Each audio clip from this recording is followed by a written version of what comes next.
So doctor, నాకు PCOS ఉంది అనేది 3 years క్రితమే తెలిసింది. మొన్న పెళ్ళయింది, ఇప్పుడు పెళ్ళై 1 year అయింది. ప్రెగ్నెన్సీ కోసం ట్రై చేస్తున్నాము, కానీ ప్రెగ్నెన్సీ అనేది రావట్లేదు.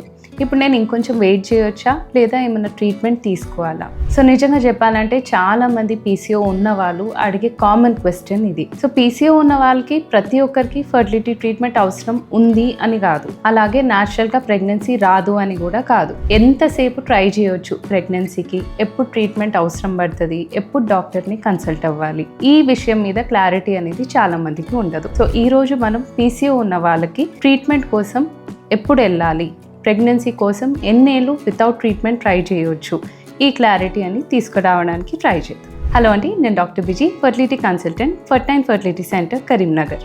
So first of all PCOS అంటే ఏంటిది? నీటి బుడగలని మామూలు భాషలో చెప్తుంటారు. సో పీసీఓఎస్ని ఇప్పుడు పిఎంఓఎస్గా రీనేమ్ చేశారు. పిఎంఓఎస్ అనేది పాలిసిస్టిక్ మెటబాలిక్ ఓవరీ సిండ్రోమ్. ఇంతకుముందు ఓన్లీ పాలిసిస్టిక్ ఓవరీ సిండ్రోమ్ అని చెప్పేటోళ్ళం. ఇది ఎందుకు చేంజ్ అయిందంటే, ఈ సిండ్రోమ్ అనేది, ఈ ప్రాబ్లం అనేది ఓన్లీ ఓవరీస్కి లిమిటెడ్ కాకుండా బాడీ మెటబాలిజంని కూడా ఎఫెక్ట్ చేస్తుంది. సో డయాబెటీస్ ఎక్కువ వచ్చే అవకాశాలు కానీ, ఆండ్రోజెన్స్ అనేది బాడీలో ఎక్కువ అవ్వడము, ఇన్సులిన్ రెసిస్టెన్స్ అనే ప్రాబ్లం రావడం, ఇవన్నీ పీసీఓఎస్ అంటే పాలిసిస్టిక్ ఓవరీస్ ఉన్న వాళ్ళు ఈ ప్రాబ్లం ఎక్కువ కనిపిస్తుంది. అందుకే దాన్ని ఇప్పుడు పిఎంఓఎస్గా రీనేమ్ చేశారు. సో పీసీఓ అనేది చాలా కామన్ కండిషన్. సో ప్రతి 10 మందిలో ఒకరికిద్దరికి అనేది ఈ ప్రాబ్లం కనిపిస్తూ ఉంటుంది. పిఎంఓఎస్ ఉన్న వాళ్ళు హార్మోన్ అనేది ఇంబ్యాలెన్స్ ఉంటుంది. సో ఈ హార్మోన్ ఇంబ్యాలెన్స్ ఉండడం వల్ల వాళ్ళలో కొన్ని సిమ్టమ్స్ కనిపిస్తుంటాయి. సో ఈ సిమ్టమ్స్ ఏంటిది?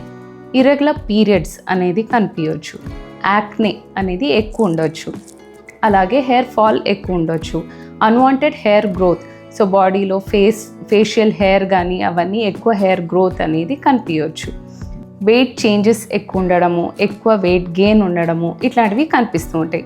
అండ్ మరీ ముఖ్యంగా ఓవ్యులేషన్ ప్రాబ్లం ఉంటుంది. ప్రెగ్నెన్సీ రావాలంటే ఓవ్యులేషన్ అనేది జరగాలి, అండం అనేది బయటికి రావాలి. అది రావట్లేదు అంటే ప్రెగ్నెన్సీ రావడంలో ఇబ్బంది కలగొచ్చు. సో పిఎంఓఎస్ ప్రాబ్లం ఉంటే ప్రెగ్నెన్సీ రాదా? ఇది చాలామంది క్వశ్చన్ అడుగుతూ ఉంటారండి. It is a myth. అంటే పిఎంఓఎస్ ఉంటే ప్రెగ్నెన్సీ రాదనేది కాదు.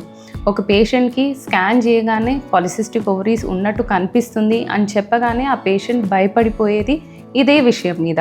అయ్యో, నాకు పిఎంఓఎస్ ఉంది, నాకు పాలిసిస్టిక్ ఓవరీస్ ఉందట, ఇక ప్రెగ్నెన్సీ వస్తుందా రాదా అనేది చాలామందికి టెన్షన్ ఉంటుంది. సో పిఎంఓఎస్ ఉన్న ప్రతి ఒక్కరికి ప్రెగ్నెన్సీ రాదు అన్నట్టయితే లేదండి. కొంతమంది న్యాచురల్తోనే ప్రెగ్నెన్సీ వచ్చేస్తుంది, న్యాచురల్లీ కన్సీవ్ అయిపోతారు. అదే కొంతమందికి జస్ట్ లైఫ్ స్టైల్ చేంజెస్ ద్వారా ప్రెగ్నెన్సీ రావచ్చు. కొంతమందికి మెడిసిన్స్ అనేది అవసరం పడవచ్చు, మరి కొందరికి ఫర్టిలిటీ ట్రీట్మెంట్ అవసరం పడవచ్చు. సో అది పర్సన్ టు పర్సన్ వేరీ అవుతుంది, కానీ ప్రెగ్నెన్సీ రాదు అనే విషయం తప్పు. సో పిఎంఓఎస్లో ప్రెగ్నెన్సీ రాకపోవడానికి అసలు కారణం ఏంటిది? సో ప్రెగ్నెన్సీ రావాలి అంటే ఓవ్యులేషన్ అవ్వాలి, ఎగ్ అనేది పెరగాలి, రిలీజ్ అవ్వాలి. ఈ ప్రాబ్లం చాలామందిలో పిఎంఓఎస్ వాళ్ళలో ఈ ప్రాబ్లం ఫేస్ చేస్తూ ఉంటారు. సో పిఎంఓఎస్ ఉన్న వాళ్ళలో పీరియడ్స్ ఇర్రెగ్యులర్గా ఉండడము, ఓవ్యులేషన్ అనేది ఇర్రెగ్యులర్గా జరగడము, అలాగే కొంతమందిలో ఓవ్యులేషన్ జరగకపోవడం, ఈ ప్రాబ్లమ్స్ వల్ల చాలామంది పెళ్ళై న్యాచురల్గా కలిసి ఉంటున్నారు, రెగ్యులర్గా కలిసి ఉన్న ప్రెగ్నెన్సీ రావట్లేదు అనే సమస్యని ఫేస్ చేస్తారు. ఎందుకు అంటే వాళ్ళలో ఓవ్యులేషన్ జరగట్లేదు, లేదా ఓవ్యులేషన్ ఇర్రెగ్యులర్ అంటే అన్ప్రెడిక్టబుల్గా జరుగుతూ ఉంటుంది. సో మెయిన్ కారణం అనేది ఇది అయి ఉండొచ్చు. సో ప్రెగ్నెన్సీ కోసం ఎప్పుడు వెయిట్ చేయొచ్చు? ఇది మీ ఏజ్ మీద ఆధారపడి ఉంటుంది. ఒకవేళ మీ ఏజ్ 35 years లోపు ఉన్నది, పీరియడ్స్ అనేది మీకు రెగ్యులర్గానే ఉంది, మీ ప్రీవియస్ స్కాన్స్లో కానీ పెళ్ళికి ముందు కానీ పాలిసిస్టిక్ ఓవరీస్ ఉన్నాయని మీకు తెలిసినా, మీకు ఏమాత్రం డౌట్ లేదు, పీరియడ్స్ కరెక్ట్గా అవుతుంది, ఓవ్యులేషన్ కూడా మీకు కరెక్ట్గా అవుతుంది అనేది మీరు భావిస్తూ ఉంటే you can wait for 1 year.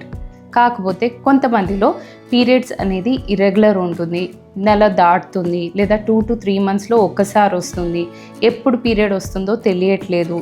ఇలా ఉన్న టైంలో మాత్రం యూ ఆల్రెడీ నో మీ బాడీలో కొన్ని చేంజెస్ ఉన్నాయి, పీరియడ్ రెగ్యులర్గా లేదు అనేది మీకు ముందే తెలిసిపోతుంది. అట్లాంటి టైంలో మాత్రం డాక్టర్ని కన్సల్ట్ అవ్వడం బెటర్. ఎప్పుడు హెల్ప్ తీసుకోవాలి?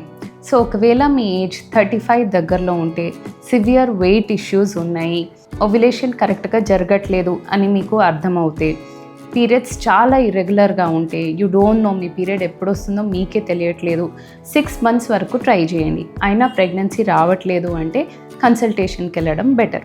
కన్సల్టేషన్కి వెళ్ళడానికి చాలామంది భయపడుతూ ఉంటారు. ఇప్పుడు కన్సల్టేషన్ వెళ్ళగానే ట్రీట్మెంట్ ఏదో చెప్పేస్తారు అని భయపడతారు. యాక్చువల్లీ కన్సల్టేషన్కి వెళ్తే డైరెక్ట్ ట్రీట్మెంట్ అని కాదు, ప్రాబ్లం ఎక్కడ వస్తుంది, అసలు ఓవ్యులేషన్ జరుగుతుందా, అండం విడుదల అనేది అవుతుందా, హార్మోన్స్లో ఏమైనా అప్ డౌన్ ఉందా, సో హార్మోనల్ ఎవాల్యుయేషన్ చేసి దాని ప్రకారంగా హెల్ప్ ఏమైనా అవసరం ఉందా లేదా అని తెలుసుకోవడం. సో కన్సల్టేషన్ అనేది మీకు ఒక డైరెక్షన్ని లేదా ఎక్కడ ప్రాబ్లం వస్తుంది అనేది తెలుసుకోవడానికి ముందుకెళ్తే బెటర్. సో కన్సల్టేషన్స్లో చాలా కామన్గా అందరు చేసే మిస్టేక్ ఏంటో తెలుసా? నాకు PMOS ఉందని తెలుసు, ఇర్రెగ్యులర్ పీరియడ్స్ అవుతున్నాయి అది కూడా నాకు తెలుసు, కాకపోతే ఇప్పుడే ఎందుకు డాక్టర్ దగ్గరికి వెళ్ళడం, కొంచెం వెయిట్ తగ్గాక వెళ్దాం అన్నట్టు చాలామంది వెయిట్ చేస్తూ ఉంటారు. కొందరేమో ఇప్పుడు వయసు తక్కువ కదా, ఇంకొంచెం వెయిట్ చేద్దాము, కొన్ని ఇయర్స్ వెయిట్ చేద్దాము, లేదా ఒక 2-3 months తర్వాత వెళ్దాము అనేది పోస్ట్పోన్ చేసుకుంటూ వస్తారు. ఈ పోస్ట్పోన్ చేసే క్రమంలో మంత్స్ మెల్లిమెల్లిగా ఇయర్స్గా మారిపోతూ ఉంటుంది. కానీ ఫర్టిలిటీ ట్రీట్మెంట్లో మీరు అర్థం చేసుకోవాల్సింది ఒకటి ఉంది, ఏజ్ అనేది ఎవరి కోసం ఆగదు. Fertility treatment is very much sensitive to age. So age అనేది పెరుగుతున్న కొద్దీ క్వాలిటీ ఆఫ్ ది ఎగ్స్ కూడా తగ్గుతూ వెళ్తుంది. సో ఫర్టిలిటీ ట్రీట్మెంట్కి మీరు ముందుకు వచ్చిన ఎగ్ క్వాలిటీ తగ్గడం వల్ల సక్సెస్ అనేది తగ్గొచ్చు. అందుకే డిలే చేయకండి, క్లారిటీ కోసం కన్సల్టేషన్ తీసుకోండి. PMOS ఉన్న ప్రతి పర్సన్కి నేను చెప్పే ఒక మాట ఏంటిదంటే, మీ పీరియడ్స్ ఒకవేళ ఇర్రెగ్యులర్ ఉంది, రెగ్యులర్గా రావట్లేదు అంటే బాడీ మీకు ఆల్రెడీ సిగ్నల్స్ ఇస్తున్నాయి. ఈ సిగ్నల్స్ని మీరు ఇగ్నోర్ చేయకుండా ఒక కన్సల్టేషన్కి వెళ్ళండి, ప్రాబ్లం కరెక్ట్గా ఏంటి అనేది తెలుసుకోండి. Thank you.